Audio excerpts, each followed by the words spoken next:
And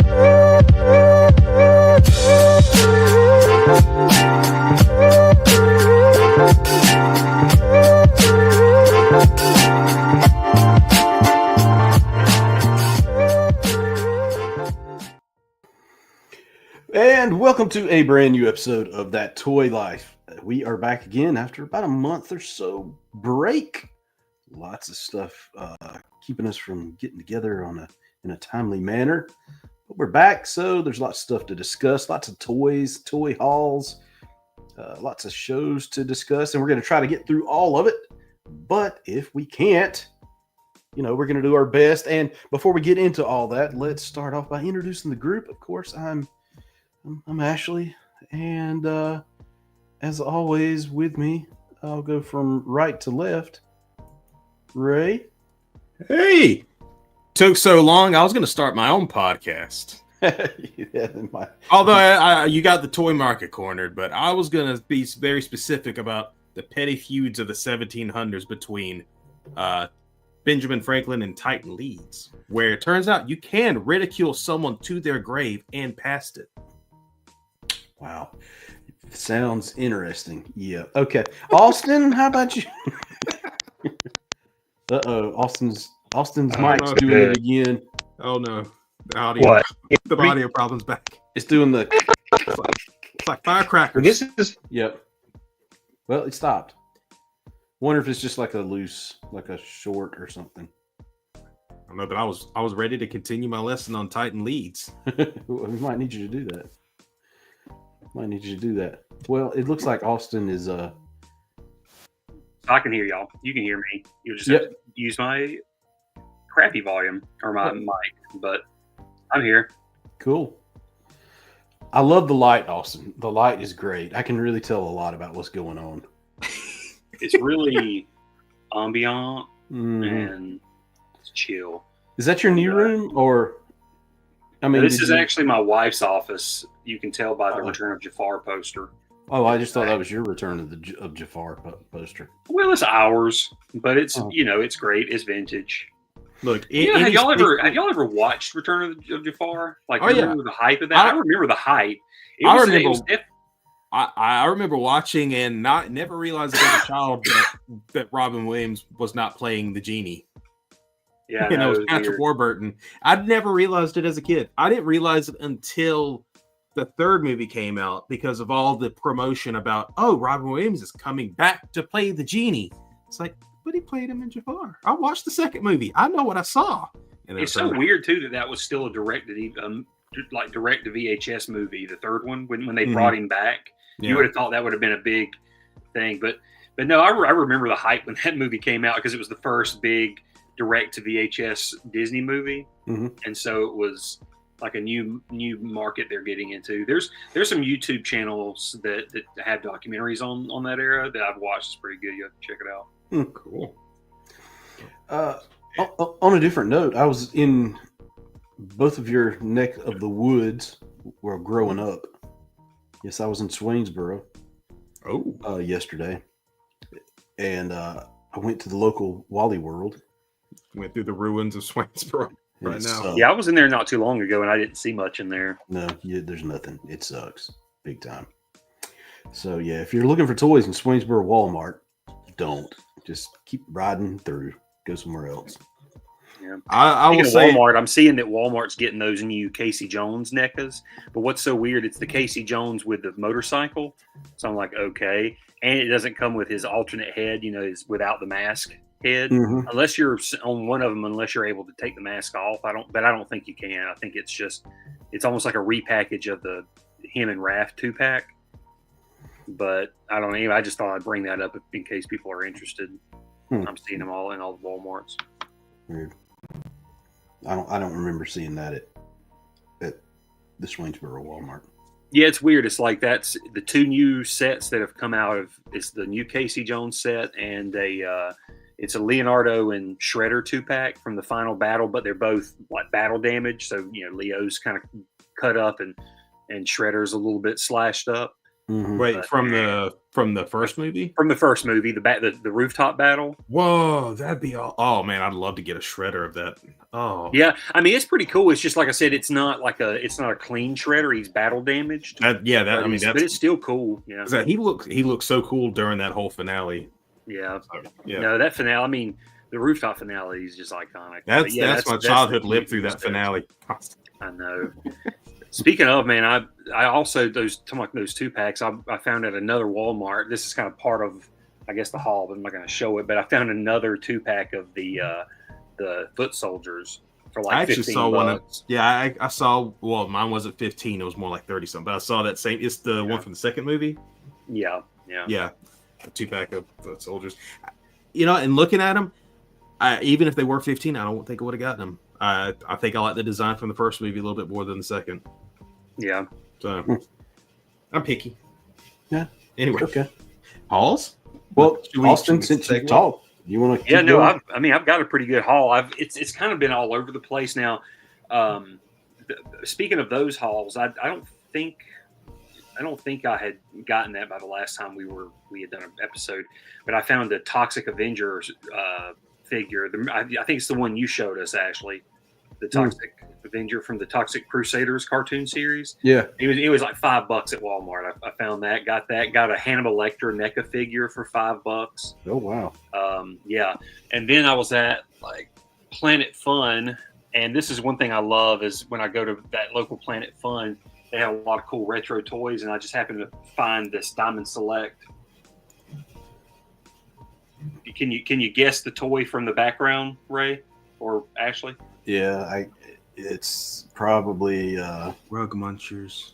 The Noblin or something, or Kevin Think of a Smith movie. and Yep. Kevin Smith and what's his face, Jason. Yeah. Yeah. It's the J figure from Diamond Select from Mallrats. Yeah. And I was like, I had to have it because this was the one I specifically wanted was the J figure. I want the Silent Bob figure from Mallrats too, but they didn't have him. They had J from Mallrats. They had J from the new reboot. Then they had like Renee from Mallrats and a black and white Clerks J. And I was like, this was the main one I wanted. So, and I've got the classic View Askew. What was it, Art Asylum, I think, or whatever or one of the companies that did the Jay and Bob figures and the Bluntman and Chronic figures. I've got those still in the box, but this one I had to take out. And plus, I love it has this awesome diorama with it from the mall. Real funny name, ha ha ha ha, 90s humor guys. Mm-hmm. But anyway, that's one of them. Also got some at our local Ollie's. We just. Speaking of, I'm in Savannah, Georgia. We just opened an Ollie's here, which is awesome. So now I can go in there and look for stuff. And yeah, they got a ton of Marvel figures. I'm going to get the Kingpin, the Vincent D'Onofrio Kingpin figure. They've got a ton of them in there for like $10 a piece. Yep. So I need to go back in there and get them. But I got I've been getting some Mario toys and stuff to set up. I've got like a Mario diorama that's building pretty quickly because I started with the movie Mario figures, Mario, Luigi, and Bowser, and the Wizard. Yep, got those from the movie, but then I've got and Tanuki Mario with the raccoon suit.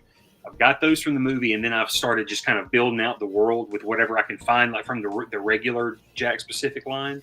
So I've got like a plant that comes out of the pipe, which is cool. I've got some coins and blocks. I've got a Goomba. But I went back tonight and actually got some more stuff. So I got another Goomba.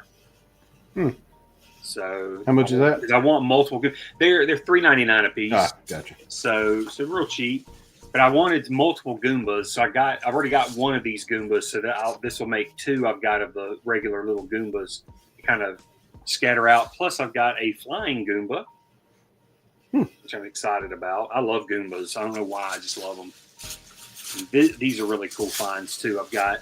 How do they compare to like the regular figures scale? Well, that's the thing. It's weird in terms of scale. Some of them appear to be like they scale better. Like for example, You could probably get the bigger one of this or get this one, and it would probably still be to scale because in Mario, a lot of times things are in different sizes anyways. Yeah. But the Goombas in particular, these right here are better in scale with the larger figures. Like if you have a large Mario, then you can use this smaller Goomba. It works out a lot better.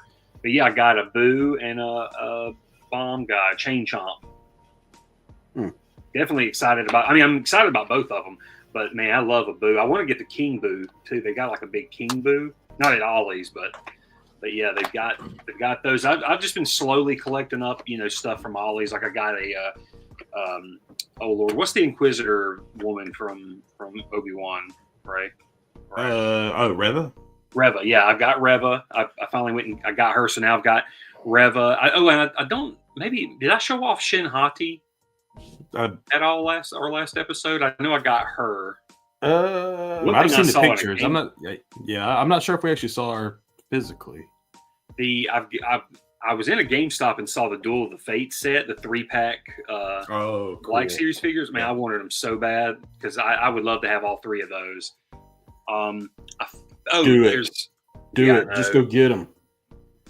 Finally. Yes. Found this in a store and snatched him quick because man, I've been wanting this. Y'all know I've been wanting this yellow suit Wolverine from Deadpool Wolverine. Oh, yeah. So now I've got a Deadpool, I've got a Wolverine, and I've got a Logan too. The one in the wife beater and all that. So so that's awesome. I'm excited. This is a great figure. But another awesome thing I got, and I need to get the accompanying helmet. Finally. Got a pumpkin bomb. No. Yes. Turn it off. Yeah. I love it. And it's like I'll turn it on and roll it to my baby or roll it or throw it at my wife. Just playing around. It's just the ongoing joke so far in the house is pumpkin bomb. But I don't know. I want more of these, but it's kind of $40, I think. Oh, really? So if I can find one at a discount, I'm definitely going to get more. Is it heavy? I'd like to get at least. It's got a little bit of heft to it. Like you can feel it does have some heft and you can feel the mechanics inside. It just doesn't feel, to me personally, it doesn't feel like something I would take and I would throw it. Yeah. Oh. I didn't do that. That's scary, guys. But yeah, no, it's great, and it's got a display mode too. I think if it goes off, come on, shut up, Willem. If you hold it down for so long, it just turns on. So then you have display mode. No, that's cool.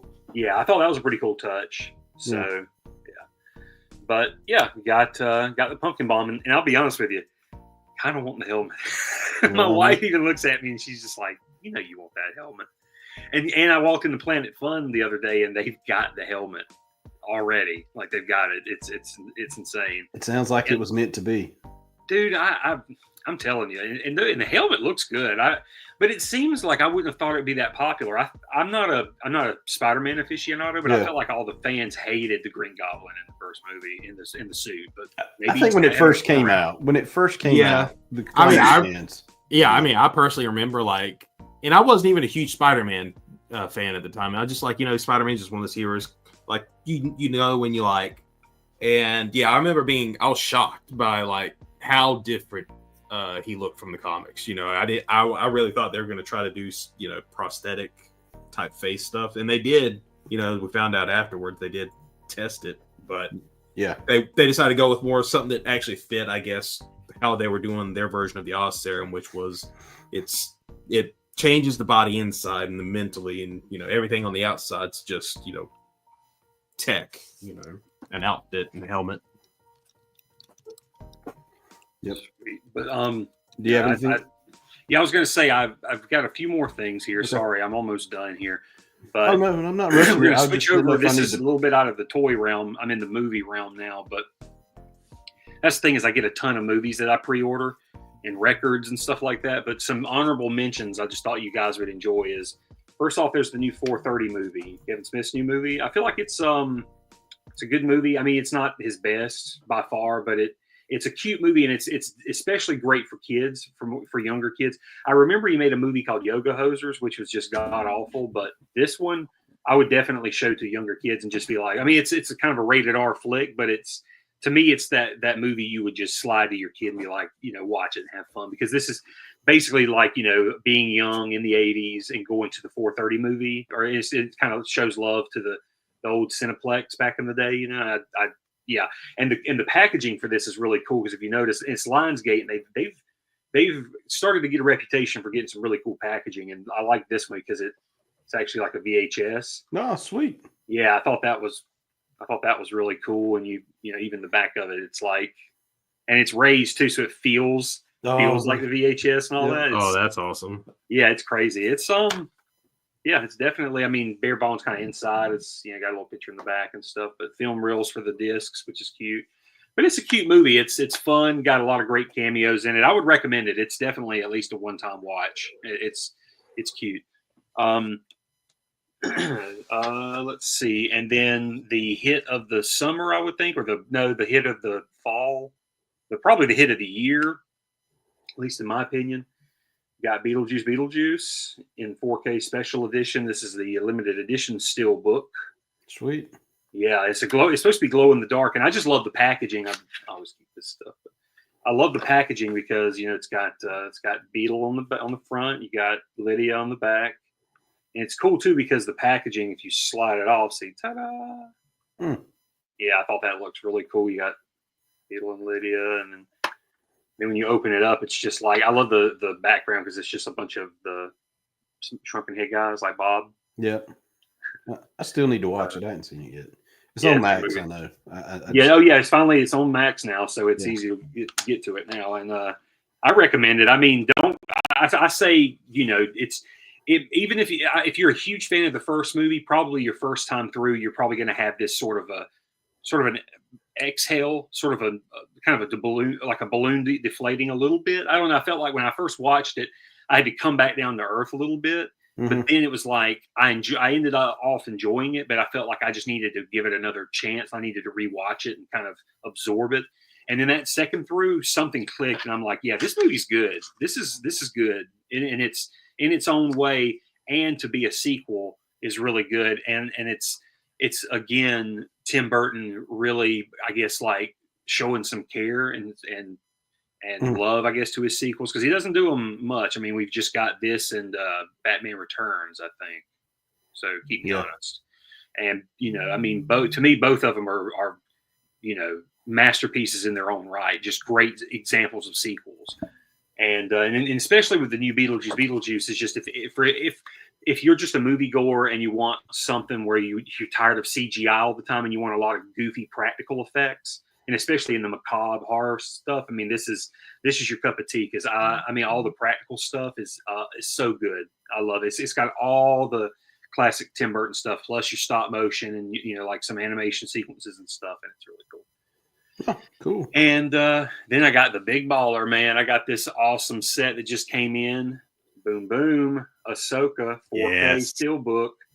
I haven't bought any of the Star Wars TV show steelbooks. I wanted to. I wanted Mandalorian. I wanted. I'm trying to remember what all came out so far. We've got Mandalorian out. What else came out? We got the first 2 seasons of Mandalorian and Andor and Obi-Wan. And Obi-Wan, yeah.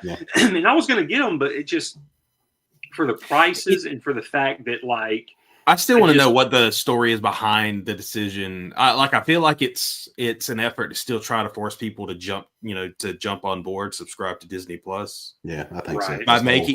By making it available, but also making it more of a luxury item right now, which is something about it just gets under my skin. I agree with you. But I would say this: it's better than the deal we had before, because when we had Chapek was in charge of Disney stuff. That was basically the rule, was not no physical media for anything done through the Disney Plus platform. No physical media. So, if you want to watch it, you need to go to Disney Plus. Bob Iger takes over. Finally, we're seeing actually some physical releases, and here we are. But it's not the full thing, because I guess it's the streaming thing. I guess this is Iger's version of trying to make people happy, but also try to make back the money on streaming. Mm-hmm. No, I agree. The thing with this though, it's like this particular series was just my favorite of all of them so far. I want that so bad. And so and it looks great. We've started watching it, and I mean, I knew it was going to look good in 4K, but it just it looks great. The packaging is really cool. I just can't. I'm drooling over I love this, but can you show the backside? Oh my God, this is so good. Such good art. Although if you're just buying it and going in blind to what the story is, that back is like huge spoilers. Yeah. I know. but it's cool. I haven't opened it yet, but it comes with some lobby cards. So they're doing that with all of them. I think because Obi-Wan I think comes with some cards and stuff inside of it too. And and then the back is like Ahsoka with oh Lord. Ravis, or not Ravis. Balin, sorry, her fighting Balin, and but you only get 2 discs. It's 4 episodes a disc, and then you get your special features. I think on the second disc, but it's kind of the special features are sort of like it's got a good bit on there, but I feel like it's missing. I feel like there was a documentary or something on Disney Plus that's not on here, which is typical. They've done that with all the. I feel like all of them so far have had that. They left out the big documentary that they put out on Disney Plus for some reason, and I would throw that on the disc for sure. I don't know why they didn't do that. Okay, and on my final thing, and then I will hand it over. This was another pre-order that I just out of all those big box sets that were coming out this year, this was the one closest to my heart. Shout Factory announced they were doing a 4K Dark Crystal release. And I've got the Dark Crystal on Blu-ray, but I don't have I've always wanted to upgrade to 4K when Sony put it out. Well, Shout Factory put this out, and I didn't know that the previous release didn't have Dolby Vision. But this one has Dolby Vision, so I'm kind of glad I waited. So I mean, but it has all the same. I don't think there's any new features. There may be like a new Q&A or a new commentary track, maybe. But other than that, I think it's just got all the same stuff from the previous Sony releases. So yeah, but it's just Shout Factory did an amazing job with this. I mean, it's a cardboard box. From the outside, you can see how at the bottom of it's just sort of cheap and bare bones. It's cardboard, but it's magnetized. You can open this up and see inside. It's got art, which is amazing, just beautiful. And inside houses a replica crystal shard, which sold it for me. I'm like, I had to have my nerdy butt had to have the crystal shard. And it's not much. It's basically just a paperweight. Yeah. But now I have the crystal shard. Oh, you have it. So I can go and just jam it into the crystal, into the dark crystal, and complete it. That is kind of cool. Rolls together. Yeah. No, the only downside is they did a Labyrinth release too that had like a crystal bauble, and it came with a stand. This doesn't have a stand. I wish they had put something so you could display it better. I want something to slide it into, so I'll have to buy something to display it. But so that was a little bit of a oopsie on their end, but I get it. Resources are limited. But you also get, it's weird, I don't know, you get like some sort of little mini, it looks like just a piece of paper poster thing that just says Dark Crystal on it, so I'm not going to really pull that out. But you get, oh lordy, you get all kinds of stuff. You get some lobby cards. Seems like everybody is loving some collectible lobby cards. And let's see, we also get, well, obviously the movie, which has a special cover to it. Doesn't have the original stuff, but it's just a 2-disc 4K and Blu-ray, nothing special. But yeah, good job, Shout Factory. Oh, and it came with a collectible booklet. I thought it was going to be the same booklet that's attached. I had the it's like a hard book of the Blu-ray. It's just like a book Blu-ray case or whatever. I thought this would probably be the same book. It's not. So I'm going to have to keep the other book too and be complete. This has just got like some like an essay with behind the scenes photos. But yeah, if you're a fan, I know Dark Crystal's not everybody's cup of tea. It's definitely out there. But I was just, as a kid, I don't know why, I totally came to this movie on my own. It was one of those things where I was a big Jim Henson fan. I loved the puppetry. And I didn't know that he had done this movie where he just basically just created a world just to do entirely in puppets. And yeah, it just captured it. I don't know. That was probably what really got me started in fantasy as a child. You know, I thought this was such a magical world that they created. And then there was Willow. I remember I loved Willow as a kid. And so then by the time I was old enough to grab a hold of the Lord of the Rings books and read them, yeah, that was it for me from there. But yeah, that is my hauls. Awesome hauls. All right, Ray, you want to do your haul? Yeah. Let me see. Show us your hauls. All right. First off, I got. I can't remember if I showed this or not, but did I show this little guy off? Nope. Oh no, but that is it's beautiful. Mm-hmm. So this came back. So bad. Yeah, this came when I ordered the animated series Batmobile Lego set, and this was a little bonus gift if you bought that, or like a Batman product. But anyways, yeah, it's just like it's the Batman Returns Batman. You can kind of see the ribbing. That's cool. Yep. Yeah. So there's that. I got, like Austin, I switched the head out so you can see the different one, but I also got Wolverine from Deadpool and Wolverine. No, the head looks great. Yep. Oh, yeah, that's a really good. It's a great little face sculpt for Hugh Jackman. Yeah, it's still different from the other one I had. The Logan, you know, it's still different. So, because at first I was wondering if they were going to use the same head with an alternate, but yeah, because he has a very like specific, like different hairdo compared to the Fox Universe Logan. Yeah, that and the facial hair too. I think his beard chops or whatever are a little bit different. Yeah, a little bit, but yeah, mainly because from what I remember, it's mainly it like his kind of fans outward naturally, and then right here they just kind of have it around the front. Mm-hmm. So, anyways, there's that. I got also this Deadpool from Deadpool and Wolverine in his new outfit. Sweet. Yeah, I have to get him at some point. I saw him, but since I've already got the other one, I was like, I'll hold off. But I do need to get that because it's definitely different. Yeah. I was surprised at how many differences I saw from the. I'm guessing the other one is from Deadpool 2. I think the one that the one you have, Austin. Yeah, I was gonna say I assumed it was probably like some sort of a combination of 1 and 2 or something.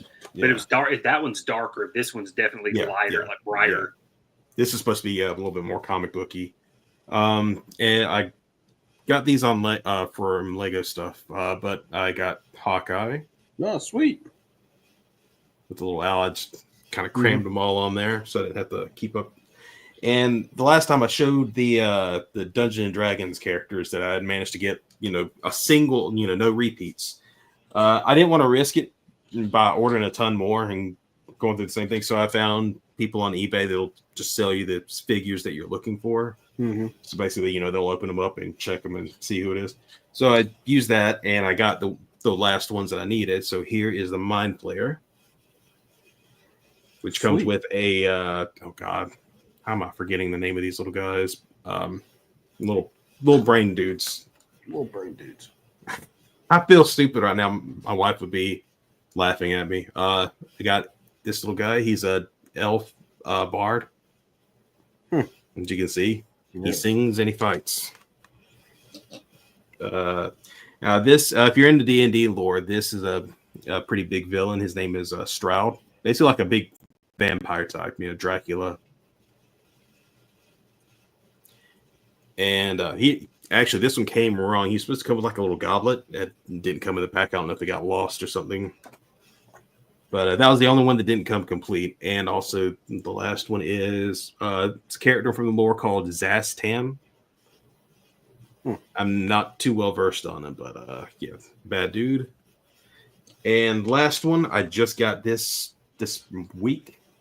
A pretty awesome figure, but Nightmare Batman. Oh, he's awesome. From Batman v Superman, the Nightmare sequence. Yeah, I saw him in Wonder Woman in GameStop, and yeah, he was. When I picked him up, I'm like, dang, he's heavy. This box is heavy. yeah. The trench coat's really cool on him too. Like it's molded, but I want to get. I think I'm going to get him. Yeah. For some reason, I feel like maybe they'll still be around on discount at some point. But I want him. See, I wish they'd done this with the Justice League Batman. I wish they'd made this removable, the goggles. Oh, that's cool. So now you can just kind of put them on him. I think they can go down. I haven't wanted to push him hard enough to get him down over his eyes, but I think they can go over his eyes too. But that's Miles. I was about to show Ahsoka the White, but then I finally realized in the last episode I did show that. So that's it with me. That's your haul. Okay. Yeah, that's my haul. Okay, so let me get my haul out. It's not all that much. So just in Target the other day, saw this guy. So I had to pick him up. I actually came across him at my local Walmart. We finally went. We rarely ever go there. We went there like last week or a week. But yeah, I was surprised I saw that Batman, and I saw that Platinum Flash Batman, which is like the classic colors. Oh yeah. I actually saw one of those. I considered for a moment, but then I realized Christmas is coming. I gotta get presents. Then picked up this guy. Oh, nice. So it's Tomar Ray and Aben and Aben, sir. Yep. I actually wouldn't mind getting that. If I could find it. Actually, this is the second one I bought because I was hoping to get the platinum so I could have Green Man and the wolf guy. I forgot. Yeah, I can't remember his name. I love that Green Man. Yeah, but you buy two and you just have two on the shelf with different heads, so I can deal with that. Let's see, Effigy. So seeing him, yep, Green Lantern villain.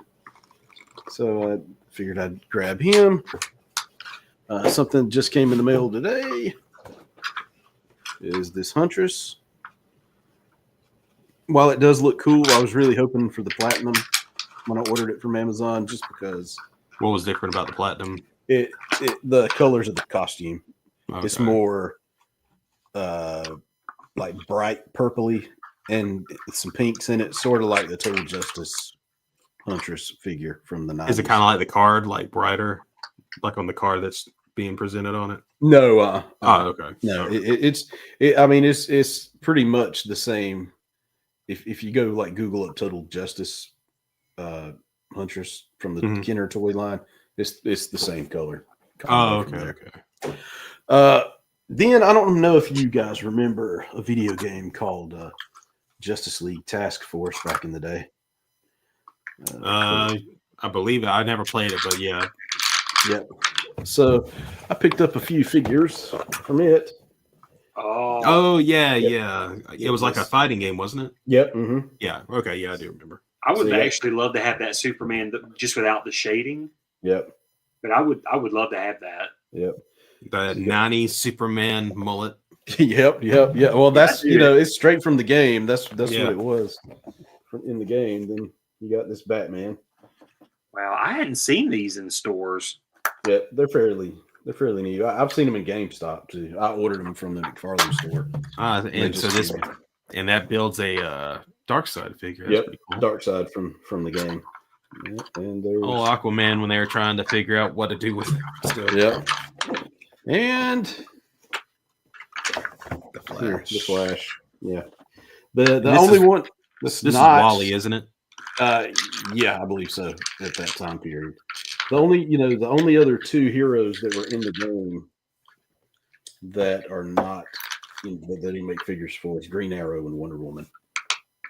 He doesn't look shaded though. Huh?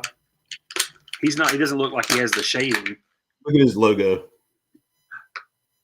It looks pixelated. Yeah, the logo looks pixelated. Cool. Oh, that's a really cool little detail. And if you look at the boots, there's some on the boots. It's just I'm not getting it, a good look at it in the thing. But there's also platinum editions of all these figures, and they're all like different colors. Like if you were fighting Superman versus Superman, there'd be like a different colored Superman that you're fighting, and that's just what the platinum editions are. It's just that secondary color for those. There's one more thing I did get. Oh gosh, he's super heavy.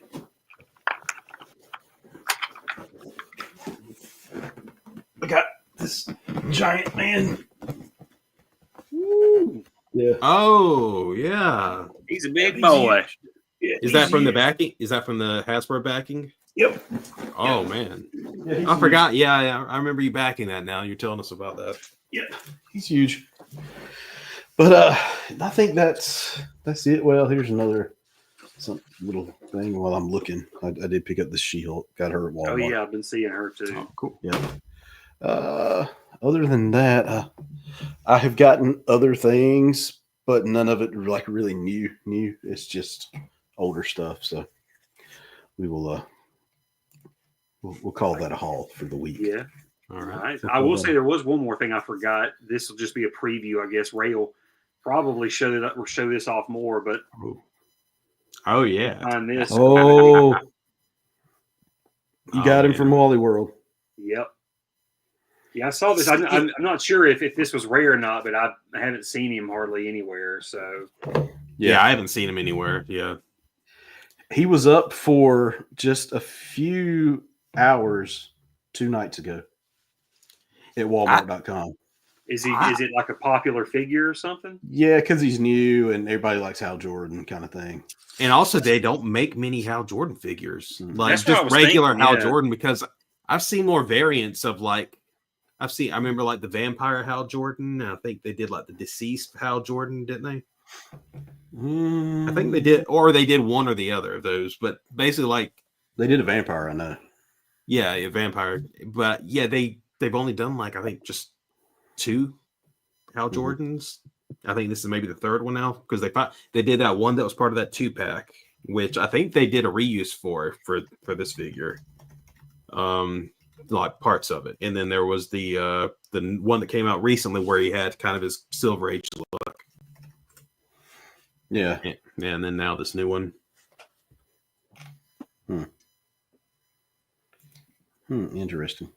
All right, so with the toy hauls out of the way, let's cover some shows that have just come up. Starting with the Skeleton Crew. I know we've all seen it. We've all seen the first 2 episodes. Thoughts? Yes.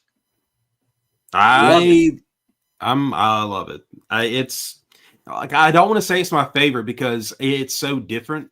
Yep. It's just a different type of I adore this show, because I would say like, and I give a lot of slack to the Acolyte. Like I definitely don't hate it the way a lot of people did, but the writing and just the dialogue felt very strong in this one. I felt like I was watching a sci-fi Goonies, like a Goonies story set in space with like new characters. It had that old Spielbergian vibe. Yep. Like I made a joke about it online the other day. Like it literally feels like an idea that George Lucas should have come up with in the 80s. He's like, because he was pals with Steven Spielberg. Yeah. Steven Spielberg came up with Goonies. This was like right after the Return of the Jedi dropped. So Jedi was what, 83? 83. Yeah. 83. Goonies came out 85, 84, I believe 85. 85. Yeah, so this is after he's finished his trilogy. He's trying to think of new Star Wars ideas, maybe, and he sees the Goonies and he just thinks, "Oh man, Steven, that's a good idea. I'm gonna do Star Wars and with the Goonies." But no, you know what we got instead? Caravan of Courage. Well, But I would say that was a better artistic move, though.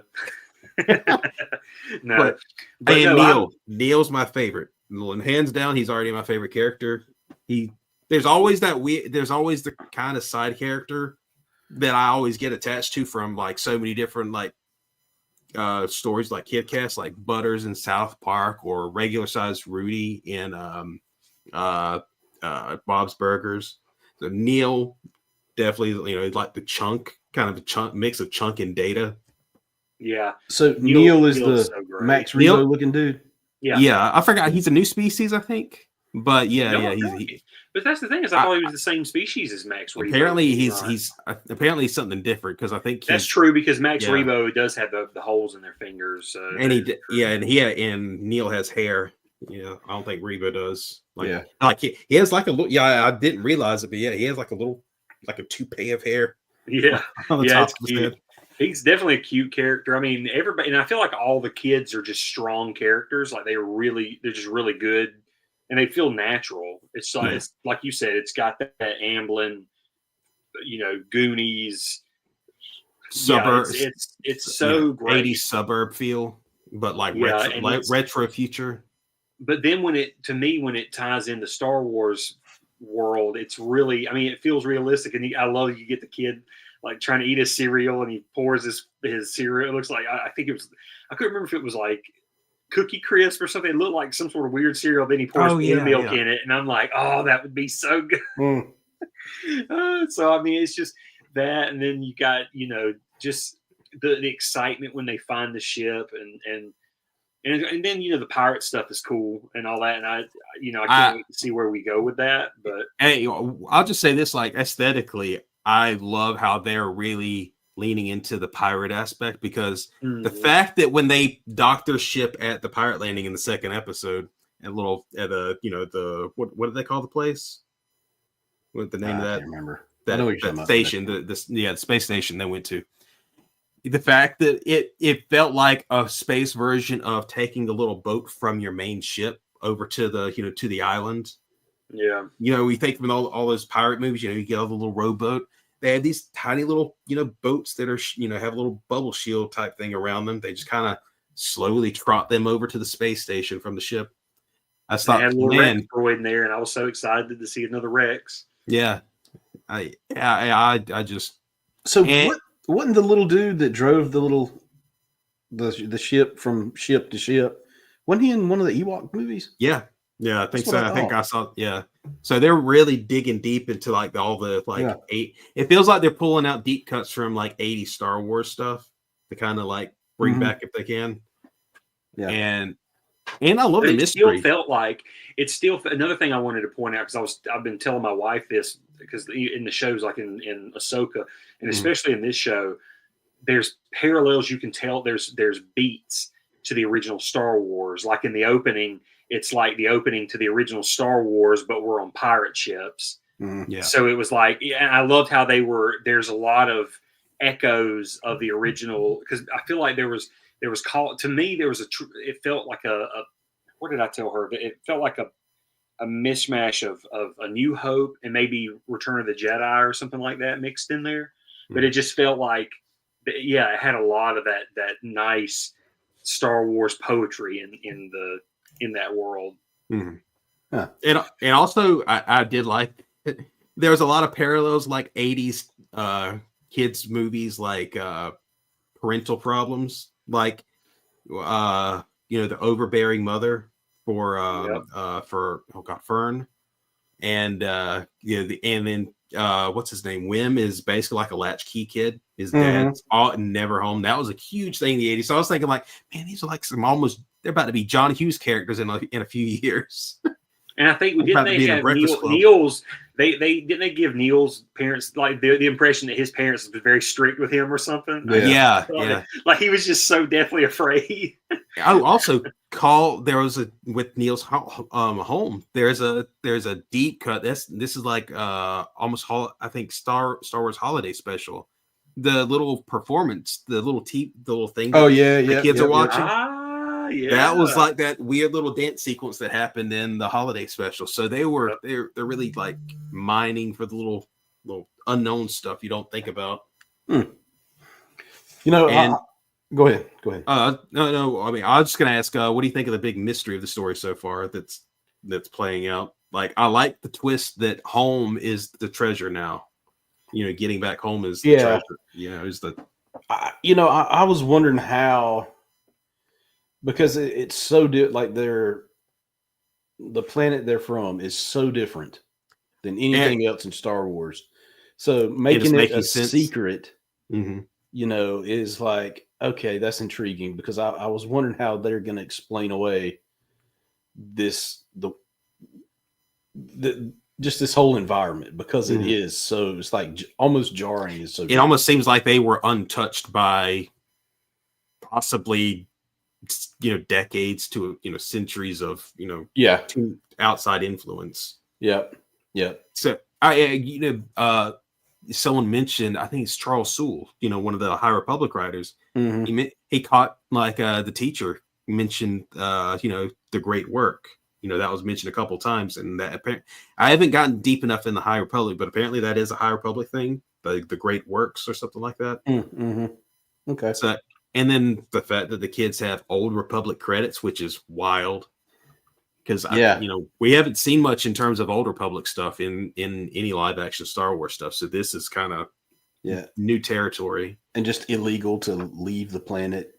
Flying spaceships, kind of thing. It's not safe. There's the so-called barrier that doesn't really exist. Yeah, it almost felt like it's a world that's self-isolated for some reason. Yeah, but still they have enough. They still have outside knowledge of things, though.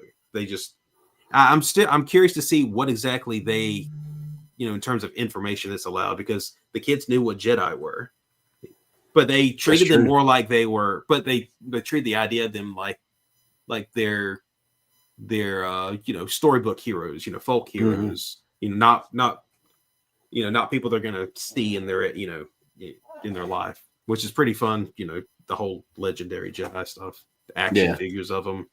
Well, that's how Tatooine made you feel in the original Star Wars. It's like everything happened, and that's far off. And if you want to, wait until next season. And if you want to go try to be in the academy or something like that, but you felt so disconnected from everything. But then they bring the fight out to you see it above in the horizon. But no, it's just I love the mystery with this new show, and it's kind of playing around with the whole. Oh gosh, I can't remember his name, but Jude Law's character. Jod. I think he hasn't said his name. Jedi. The Jedi. Yeah, you think it's So that's like I can't wait to see what they do with that, like where that's going to go. But overall, so far, I'm digging the show. I feel like he is going to be. I feel like he's going to be maybe Force sensitive at least. I don't think he's going to be a fraud on the level of like dude from Kenobi. Yeah. Oh God, I'm forgetting the actor's name. Yeah, not from Eternals. Yeah. What's his no? Gosh. It would be the time period would be enough that he may have been a Padawan that got away and then just kind of, he really disappeared. Like he just gave up the book. Just thinking Kumail Nanjiani. That's it. I'm trying to remember the name. I knew it started with an N or something like that last name. My thing. So like when I was watching it, I guess you call it the prologue, where the pirates are attacking the ship or whatever. That to me felt very much like The Force Awakens, like the beginning of The Force Awakens. Just the music, the cinematography, everything. I was like, okay, it's got a Force Awakens kind of vibe to it. And then it changed, like as soon as you get to the planet. I mean, with the kids. Mm. And I'm not saying that it's a bad thing. It was just when I was watching, I was like, okay, feels like The Force Awakens. But if I have to say, I mean, I enjoyed the first two episodes. Don't get me wrong. But if I have to say anything bad about it, I will say I still don't like the fact that who's the main kid? Win. His dad wears freaking glasses.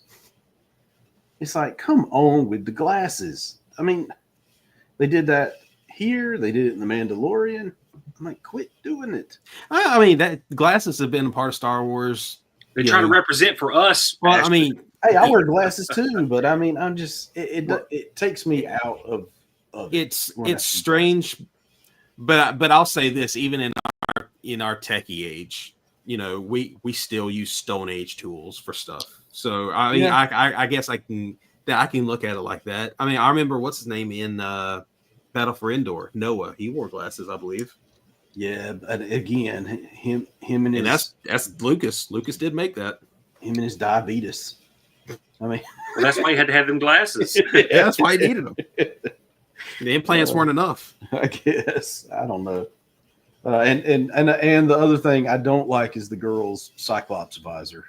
But see, I thought I wouldn't like it. I thought it would get too Cyclopsy, but I actually like it. I think it looks pretty cool. I am glad that it's not like a permanent fixture. It's a tool, Yeah. So that was what made me feel a lot better. Yeah. But she is I think she is a cyborg, though, isn't she?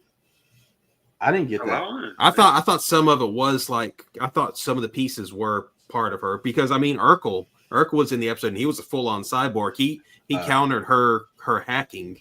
That's why they weren't able to escape because she said, I can handle them, and then he detected her and he, basically was the reason they got. Well, she just has an implant. Yeah, this maybe like a cyborg implant that makes her cyborg. Yeah. I will get into the term. I'll get into cyborg terminology here. Urkel was the other thing that irked me. Just really? hearing him talk. Yeah, hearing him talk. I mean, it was like that's Urkel's voice, man. That's he did it more like his voice is closer to Sonic. I would say his Sonic voice. It's a little flatter, not as hard on the nasally whiny sound. Yeah, oh yeah, I get it. It's not the Urkel voice, but I've heard him talk enough. Oh yeah, he has. And naturally, he has a deep voice. Yeah, and it's like, come on, man. It took me out of the immersion. I don't know if that was a choice by him or if it was the director. I think I could see it being. I could see both of them just saying like, do kind of a flatter, younger voice, because people will associate you with Urkel just for fun, or just give him something so I don't see Urkel, like. Give him a long nose or something, some prosthetic. He did have the. I don't know how you see an Urkel. He ain't wearing no suspenders or glasses. I didn't catch it. No, I didn't catch him. I didn't catch it. It was him at first. Huh? It wasn't until I think he started talking. I didn't recognize the voice at first, and then it kicked in. I was like, wait, Sonic. Oh, that's Jaleel White. Yeah, dude, I recognized him immediately, and then Tammy was like, "Is that?" And I said, "Yes, that's him." You can't tell. Yeah, but I've had a ball with it. Yeah, so I'm excited to see where it goes. I was pleasantly surprised too. I would say it out of the 2 Star Wars shows and based just like solely off watching, just say back impression of just the first 2 episodes of like when the Acolyte dropped versus this. Mm-hmm. This has what feels like a stronger start to it. Like it's starting on a strong foot. Yeah. Because there were like creative decisions even in like the very first sequence of the Acolyte. Because the first scene was the assassination of Carrie-Anne Moss's character, right? Yep. Right. Mm-hmm. And it's like, and there were choices that happened, narrative wise that just seemed like you're putting a bit of risk on fan expectations of what you're going to see with a Star Wars story in a way that isn't gonna win over a lot of people, a lot of fans, because the average fan usually just wants to see what they want to see and then occasionally be challenged, but not too hard. You can't push them too far, and then you can ease them toward it. But her just doing her cheesy little I'm going to, her monologue she tries to do when she first appears to Carrie-Anne Moss's character, and then how the fight kind of played out. It had a good choreography here and there, but there were just kind of strange decisions that would happen. So I would say this felt like it started off on a stronger foot that I think more people can latch on to easily without feeling too challenged. Yeah. Well, I'm looking forward to the next episode. So that's all. One thing I'll say is I don't know how it's divided up in terms of the directors and who does what. Mm-hmm. But I know the first episode was directed by David Lowery, and I got to give a shout out to that guy. He's underrated in terms of like, it seems that he gravitates more towards movies with more of children's stories or like stories that involve children. Mm-hmm. And if you're not familiar with him, I know 2 Disney movies that I thought were really good. There's Pete's Dragon, and that was a great, because it was nothing like the original. It was like an all new story, and it had a lot of heart. It was a great movie. And then he also did that Peter Pan and Wendy. Mm-hmm. It was sort of like the live action Peter Pan. And that was surprisingly good to be a direct to Disney Plus movie. I thought it was great. And just his eye, like his cinematography, and then the way he shoots children, he has a way of I'm just saying, like, there's a way. The way he shoots children. Well, it's just the way, pow. It's just the way he like his filming with them, and then the way he lets them be on screen. I don't know. It's just it's really natural. You can really tell there's a director that's very strong. Like they make really strong. They're real good with kids. Like they can work well with children. Kind of like I think that must be his specialty. Yeah, kind of like Richard Donner with yeah. Dick Donner was really good with those kids and stuff. And I mean, I feel like he's got that because I even watched the round table where they all talk, like him and Bryce Dallas and some of the others. And he seems like a really cool dude and just real chill and nice. And he's like our age. And he's I really look forward to when I hear of a movie that he's got coming out. He's got a good eye. So Bryce Dallas Howard is doing an episode? Yeah, she's going to do an episode. Yeah, I think she's doing the 5th or 6th one. Okay. Episode 6. Yeah. Who's doing? No. Yeah. Who's the showrunner? It's the Webb guy, right? I mean, John Watts. Jonathan Watts. Yeah, I get him mixed up too with. I think it's Mark Webb or something like that. That guy, yeah. I get him mixed up. When I said Webb, I was thinking Spider-Man because like Webb. I mean, because he did the Spider-Man things. Yeah. Mark Webb directed Spider-Man, the Amazing Spider-Man stuff. Yeah. And then Watts did the. Watts and Christopher and his partner also Christopher Ford. Okay. Yeah, they both did like the Spider-Man movies. So everyone at home, this means check out the first 2 episodes of Skeleton Crew because it's really cool. Very strong. All right, so the DCU officially kicked off.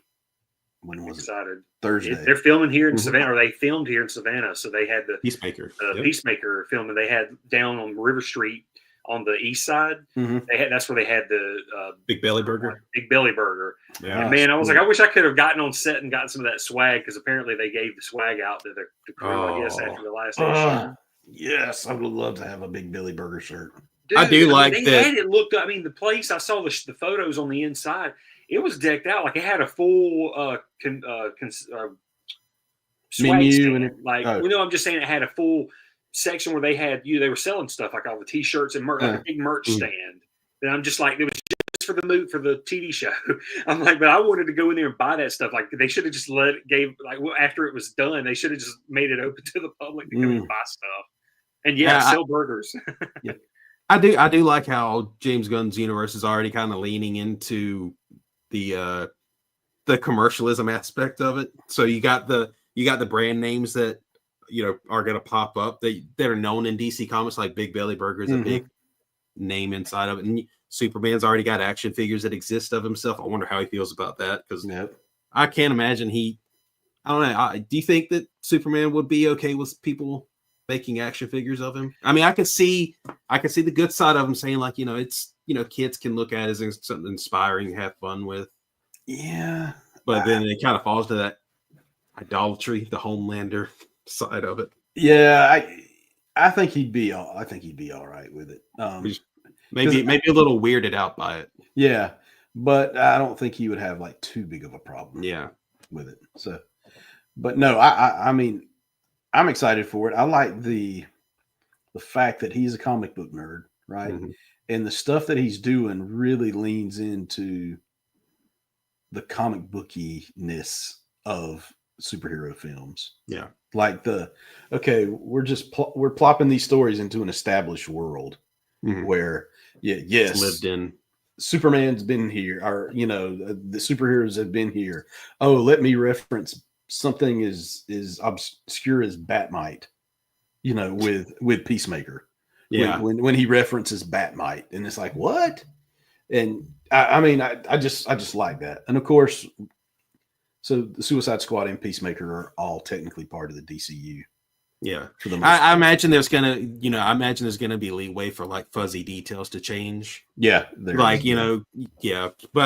I think for the most part, like I think James Gunn said, like the biggest thing you out of the 2 movies so far, or out of the 2 things that are recognized so far that would, fall outside of it was, there's Peacemaker and the Suicide Squad, but Peacemaker has that one scene with the Justice League. He says, that didn't happen. If you have to think about it in your mind, it's probably, the new Justice League, whoever it's going to be. Maybe they don't exist yet.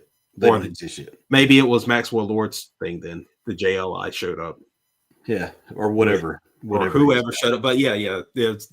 that. But I'm curious if he's gonna allow carryovers. Like, I wonder if there's a chance Margot Robbie might stick around as Harley. I don't know. If anybody were, I think she would be the only one. I could see Idris. I could see him bringing. Oh no, I'm saying I thought you meant oh. like this from the old. From the Snyder era. Yeah. I would say that she would be the only one. Like, everybody in Suicide Squad, I think, is going to be. I think with Bloodsport, I think with Bloodsport, I don't think Will Smith will be coming back as Deadshot. Yeah, I doubt it. But she's the only one that's kind of iffy to me out of the two things that have been. Yeah, and the Justice League, obviously, that was in the Peacemaker. So, what are your thoughts on the without spoiling anything, because we don't want to do spoilers. Austin hadn't seen the first two episodes. Yeah, what do you think? It's fun, demented James Gunn chaos, which he's good with.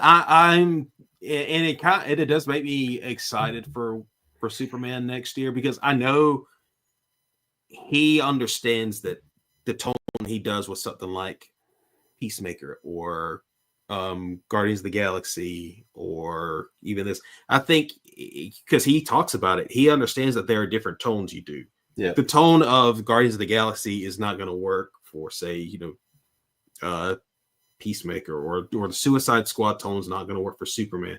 Yeah, I think I think people worried that he's gonna try to do a Guardians of the Galaxy type thing, or with Superman. I don't think it's going to be anything like. I don't think it'll be anything like that. I think it's going to have a good angle. I think it'll be funny. Because from stuff I've seen on the set, like the whole Mr. Terrific thing with Crypto, that looks like that's a whole comedy scene right there. Yeah, where he's trying to get him to follow the treats while he's throwing him in the air or something. I feel like it's still going to have traces of Gunn, though. Like it'll have its Gunness. But I say, like with Superman, I don't think it'll be too demented. You know how no. Gun stuff can get. I don't think that's gonna play a part. Yeah, I don't think that will work. Because think about it, like Guardians of the Galaxy even doesn't get terribly demented. At least the first one. Second one they start to kind of give him a little bit more space to work with. Yeah, I feel like if anything, it's just going to be a lot more like almost like anything goes. There's nothing too big. Mm-hmm. But not in the way that Zack Snyder did it with Man of Steel. But I mean that, like you said, it's going to be in this lived-in world. So there's probably just going to be a lot of big things happening, big characters jumping in and out, lots of big stuff. But I think it's still going to be very it's just James Gunn has this eye for like a not wacky vibe, zany, but he's got this vibe of his action is very loud and it's kind of bright and out there, sort of like any of his horror movies. So I feel like it's going to have his signature, because I was thinking about it. I'm like, if you really look at it, every director that tackles this, like Superman, for example, every director put their spin on it. When Dick Donner did it, you had like the grandiose story, but he also put a lot of his, the like big sequences with lots of characters and just dialogue, just lots of people just talking and trying to talk over each other. And then, there's a lot of that. So it was like you could see a lot of Dick Donner's signature in that, or then Zack Snyder, obviously, with his imagery. You could just see a movie and be like, that's a Zack Snyder movie. Mm-hmm. So it's going to be interesting to see James Gunn bring his signature to that world, because it's always so hard for me to see Superman other than like classic Dick Donner Superman. Mm-hmm. Yeah. So it's going to be cool to see what his is going to be, because I can't say, because we had the Bryan Singer era, but that just was a sequel to the one movie. Yeah. Era. What I'm thinking and what I'm hoping for is something that even I think Snyder did it a little better than Donner did it. And what I'm saying, let me get to it. Oh yeah, no. Which is I like that he wasn't afraid of just letting Clark be part of the story, because so much of the Donner movies, it went with the Silver Age classical stuff where Clark Kent, anything usually taking place with Clark Kent, don't take too seriously. It's when Superman comes up, that's when the stuff real character stuff is, that's when that comes out. The real good writing, and I'm just the goofy disguise, basically. Yeah, and I'm always more partial to the Clark Kent persona of it, because that's the kid that grew up in Smallville. So I like creatively and narratively, that's just my preference. And I'm, Snyder was a little bit more like that. He wasn't afraid, of just being Clark that puts on a suit. But there's and then there's the other Snyder stuff. But I'm thinking like James Gunn won't shy away from a lot of the story being about Clark, and then Superman stuff plays a part in it. I'm guessing, kind of like that's Peter what I'm Quill. thinking. It's probably going to be a lot like that, or kind of like how how the story played out for like Peter Quill in this Guardian movies, or how Christopher Smith did in the Peacemaker series. He still wears this ridiculous suit, a lot of the times, but you still get these great character moments of him just as Christopher Smith. I'll still say like one of the best moments from the entire Peacemaker series was the House of Pain sequence. When he's when he's drowning in his sorrow, and remembering of the his father making him murder someone. Yep. And just how broken of a person he is. So I love that theme too about Gunn, is that he likes giving these broken characters a chance. All right. Anyways. We didn't even talk about Creature Commandos that much, did we? No, we didn't, but that's okay. That's okay. We can hit it up. I'll say one thing for it. GI Robot there will never be enough Nazis for GI Joe. I knew he was going to be I knew he's going to be an awesome character. He's great. He will never stop talking about Nazis, Austin. Oh wow. There was. I can't wait to watch. I'm going to definitely watch. Because I've been waiting for this show, because especially with it being the first big official new DCU property. Did you see what is it? The little teaser trailer for future episodes? Oh yeah, I saw the little two shots of certain characters. And I was like, oh, it's like, wow, cool. They're gonna be in this. Well, did you see the person to the left? Is it who I thought it was? Yeah. The certain young alien superhero. princess. Yep. You said it better. Yep. I was gonna say because that person hasn't been mentioned at all. So I'm wondering if that's just a throwaway thing, or if they're planning on her popping up at some point as a surprise. Yeah, I don't know. Like, or at least like Supergirl, I could see her popping up, maybe. Yeah.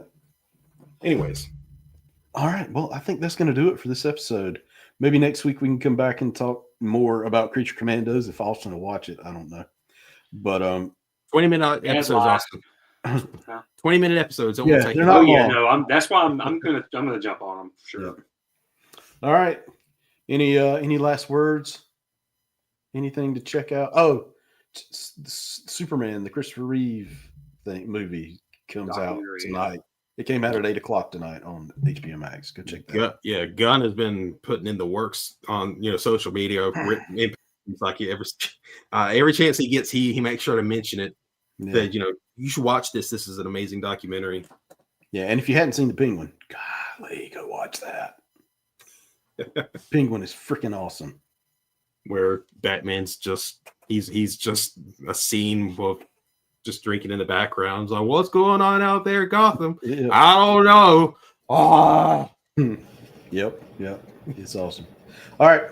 That's it, folks. Peace. Later days.